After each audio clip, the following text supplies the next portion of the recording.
La fermeture d'une école publique n'est jamais un acte anodin, d'autant plus en ces temps où nous ne cessons de rappeler combien l'éducation est une des priorités pour lutter contre toutes les formes d'ignorance et d'obscurantarisme. L'école est un des piliers essentiels à notre pacte républicain. Nous mesurons, Madame l'adjointe au maire, les difficultés que vous avez pu rencontrer en prenant vos fonctions de déléguée à l'éducation. Notre majorité hérite en effet d'un très lourd passé et nous partageons, Madame l'adjointe, et comme l'a rappelé Madame Runel, les mêmes constats. Premier constat. L'école Lévi-Strauss est une victime collatérale de la flambée des prix au mètre carré dans notre ville depuis des années, en particulier dans les quartiers centraux. Cette flambée contraint les familles à vivre dans des appartements de petite superficie ou les chasses en périphérie de la métropole. Nathalie Perrin-Gilbert, lors de la précédente mandature, n'a cessé d'alerter l'exécutif mené par Gérard Collomb sur ce phénomène. Elle a proposé, demandant au maire de Lyon de l'époque que le premier arrondissement soit une zone test pour l'encadrement des loyers et pour le contrôle des Airbnb. Alerte et proposition restaient lettres mortes.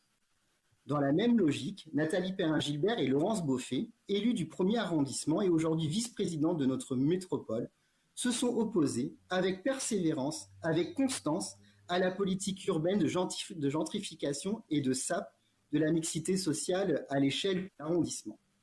Ces luttes politiques, menées contre vent et marée, ont connu des succès. L'ex-école des Beaux-Arts n'a pas été transformée en logement de luxe, le collège Truffaut vendu à la promotion immobilière, les halles de la Martinière sont restées ouvertes à la vie de quartier et la parcelle du Bon Pasteur n'a pas été bétonnée. Si ces histoires sont importantes pour la vie des Lyonnaises et des Lyonnais, dans le premier arrondissement, elles n'ont évidemment pas pu, à elles seules, contrebalancer les dégâts de la politique de la municipalité précédente. Le deuxième constat, la crise Covid et le confinement sont venus aggraver la perte de population en centre-ville, sur le premier comme sur le deuxième arrondissement d'ailleurs. Aussi, au printemps 2020, un certain nombre de familles, mesurant le manque d'espace extérieur et de nature en ville, ont fait le choix de quitter la presqu'île. Nous pouvons donc affirmer que la crise de la Covid-19 a été un accélérateur de l'exode qui touche notamment la presqu'île depuis plusieurs années.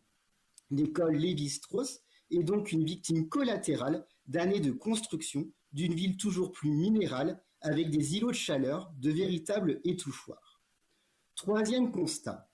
L'école Lévi-Strauss a fait depuis plusieurs années l'objet d'un sabotage en règle par l'ancienne majorité. D'abord, la fermeture de l'école élémentaire en 2016 sur des motifs spécieux qui n'avaient rien à voir avec une baisse des effectifs scolaires. Puis, le changement unilatéral et sans concertation du périmètre scolaire. Ensuite, l'absence de communication de la ville au printemps 2019 sur le maintien de l'école maternelle Lévi-Strauss et la réorientation automatique des parents d'élèves vers d'autres écoles lors de la préinscription informatique de leurs enfants. De fait, l'école a perdu plusieurs nouvelles inscriptions. Cette stratégie municipale fut d'une très grande malhonnêteté que nous avons dénoncée et combattue avec force et conviction. C'est d'ailleurs un comble qu'aujourd'hui, des membres de l'ancien exécutif, qui avaient à l'époque mis tout en œuvre pour fermer cette école, avec des arguments fallacieux et votant bien sûr pour la fermeture de l'école dans cette assemblée, s'érigent aujourd'hui en donneurs de leçons et défenseurs du service public. Alors qu'ils devraient faire amende honorable, les principaux responsables de cette situation essayent aujourd'hui de se racheter une virginité. Heureusement, le ridicule ne tue pas. Pour sa part, notre groupe Lyon en commun estime que les familles du premier arrondissement n'ont déjà que trop payé le lourd tribut des politiques précédentes, cyniques, court-termistes et dépourvues de toute vision. Quatrième constat, bien entendu, Madame l'adjointe, nous partageons avec vous ce constat de l'évolution démographique du premier, dont nous connaissons toutes les causes et contre lesquelles nous entendons lutter ensemble. L'argument de la baisse des effectifs est factuel. Même si les faits sont têtus, ils ne doivent pas prévaloir quand il s'agit de sauver une école publique. Concernant le projet de délibération qui nous est présenté ce jour, permettez-moi de souligner un point avec lequel nous ne pouvons être en accord.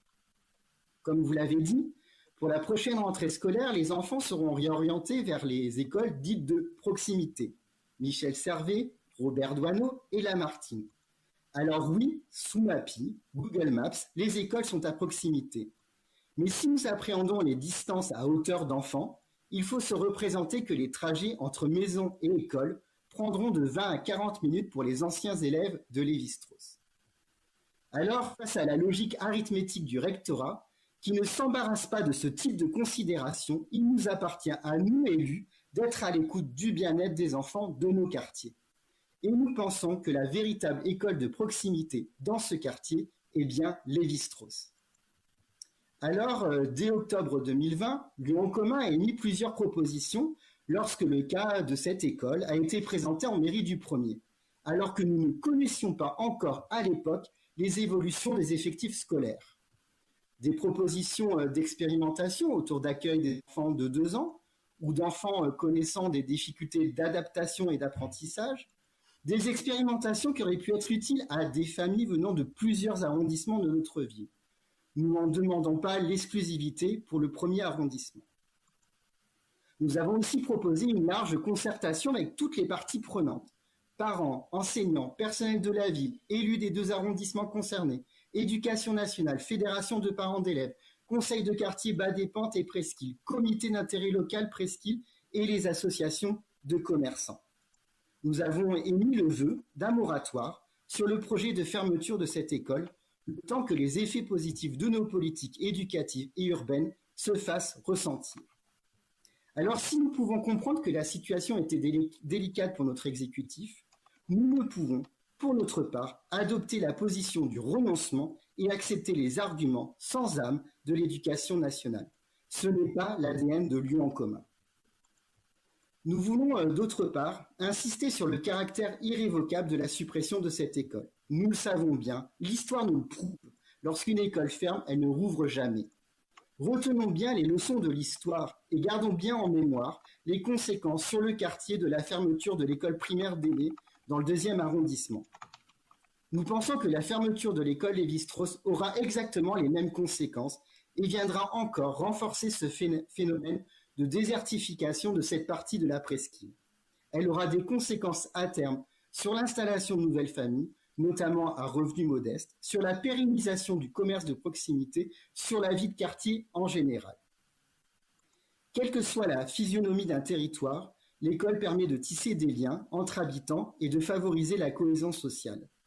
Alors, mes chers collègues, face à la froide statistique des effectifs scolaires, notre groupe estime que les enjeux d'aménagement urbain et de bien-être des habitantes, des habitants et des enfants n'ont pas eu la place qu'ils méritaient dans le débat.